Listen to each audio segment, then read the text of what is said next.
आप लोगों ने न्यूरालिंक के बारे में सुना ही होगा, जिसे 2016 में इलॉन मस्क ने फाउंड किया था, जिसका मिशन है कि हम इलेक्ट्रोड को ब्रेन में इम्प्लांट कर ब्रेन कंप्यूटर इंटरफेस को डेवलप कर सके, जिसकी मदद से हम ब्रेन वेव को डिकोड कर सके। रिसेंटली मेटा ने एक AI को डेवलप किया है जो MEG टेक्निक की मदद से ब्रेन एक्टिविटी को रिकॉर्ड कर सकता है। अभी यह एक पर्सन क्या देख रहा है उस इमेज को वेरी क्लोजली प्रिडिक्ट कर सकता है। रिचर्ड कैटोन ने 1875 में पहली बार रैबिट और मंकी के इलेक्ट्रिकल ब्रेन सिग्नल को ऑब्जर्व किया, जिसके बाद 1924 में जर्मन साइकियाट्रिस्ट हैंस बर्जर ने इलेक्ट्रॉन एंसेफेलोग्राफ EEG को बनाया जो ब्रेन एक्टिविटी को रिकॉर्ड कर सकता था, जिसके बाद बर्जर ने EEG की मदद से 1929 में ब्रेन में मौजूद alpha, beta and delta frequency के बारे में बताया। 1950 आते आते हमने मैग्नेटो एंसेफेलोग्राफी टेक्निक को भी डेवलप किया, जिसकी मदद से हम सेंसरी और कॉग्निटिव फंक्शन को भी अच्छे से समझ पाए। 1970 में पहली बार ब्रेन कंप्यूटर इंटरफेस का आइडिया वर्ल्ड के सामने आया। इसके बाद ब्रेन कंप्यूटर इंटरफेस पर रिसर्च की शुरुआत हुई। 2000 तक एडवांसमेंट इन इलेक्ट्रोड और ड्राई EEG सिस्टम ने ब्रेन वेव को रिकॉर्ड करना और भी आसान बना दिया। ब्रेन रीडिंग मेनली दो प्रकार की होती है। इन्वेसिव ब्रेन रीडिंग, इसमें हम ब्रेन की वेव को समझने के लिए ब्रेन में इलेक्ट्रोड या चिप को इम्प्लांट करते हैं जो हमें ब्रेन वेव को समझने में मदद करता है। दूसरा है नॉन इन्वेसिव ब्रेन रीडिंग, जिसमें हम बिना किसी सर्जरी के EEG, MEG एंड fMRI की मदद से ब्रेन एक्टिविटी को रिकॉर्ड करते हैं और उसे समझने की कोशिश करते हैं। नॉन इन्वेसिव ब्रेन रीडिंग में मेनली 4 टाइप्स के टेक्निक का प्रयोग किया जाता है।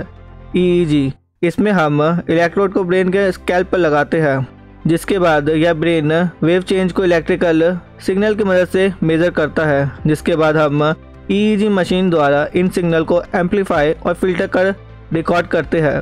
MEG, इसमें हम ब्रेन द्वारा मैग्नेटिक फील्ड की मदद से ब्रेन वेव को रिकॉर्ड करते हैं। fMRI, जब हम कुछ एक्टिविटी कर रहे होते हैं तो ब्रेन का वह रीजन जो उस एक्टिविटी में इन्वॉल्व होता है वहाँ ब्लड फ्लो और ऑक्सीजन लेवल इंक्रीज हो जाता है। इसे हम MRI टेक्निक की मदद से मेज़र करते हैं।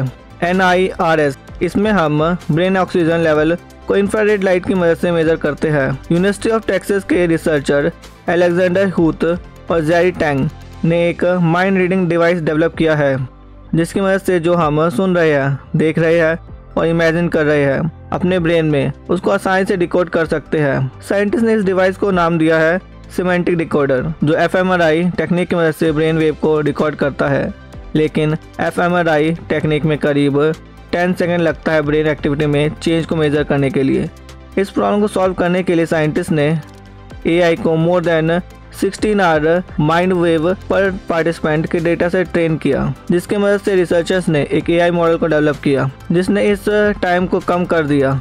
इसके साथ ही साइंटिस्ट ने ChatGPT-1 का प्रयोग किया, जिसकी मदद से हम ब्रेन वेव को टेक्स्ट में कन्वर्ट कर सके।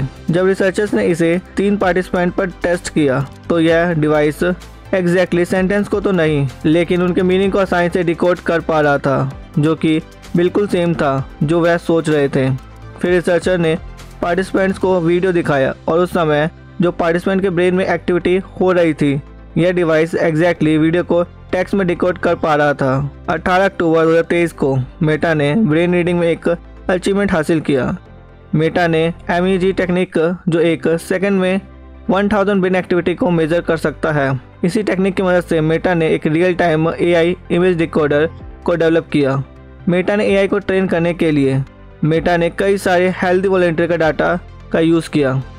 इसके बाद पार्टिसिपेंट को डिफरेंट इमेज दिखाया गया और इमेज डिकोडर AI ने यूजिंग डायनो 2, जो एक सुपरवाइज्ड लर्निंग द्वारा इमेज प्रोड्यूस करता है, की मदद से पार्टिसिपेंट के इमेज को इनकोड किया और यह AI पार्टिसिपेंट किस इमेज को देख रहा है उसे एग्जैक्टली आइडेंटिफाई कर पा रहा था, लेकिन इन इमेज में कंप्लीट डिटेल नहीं थी।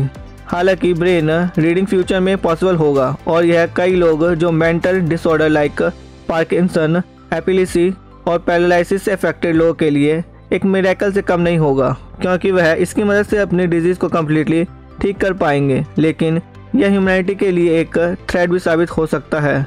यह हमारी प्राइवेसी को कम्प्लीटली इन्वेड कर सकता है।